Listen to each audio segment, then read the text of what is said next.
He'd also, as governor of California, certainly been a staunch economic conservative, but had mostly, I think, when it came to social issues, been content with a kind of libertarian approach to social issues, right?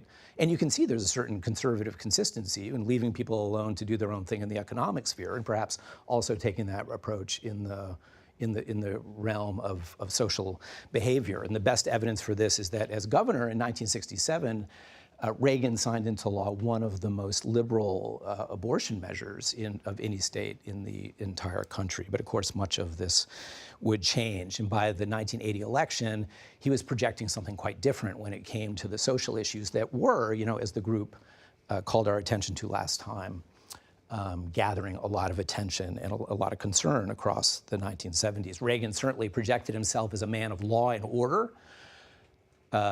He did make a movie, in fact, called Law and Order, as the group pointed out last time. But this was also a very strong theme, as it had been for Richard Nixon, that catered to rising concern that the United States had become an increasingly lawless place. So this was an important part of his message.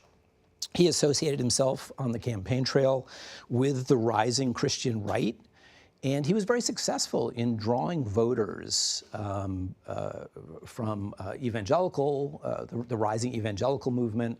In 1976, interestingly, Jimmy Carter had been the choice of many white evangelicals in the United States. But by 1980, a lot of them had kind of given up on Carter and were very much moving quickly into Reagan's camp and therefore into the Republican Party's camp.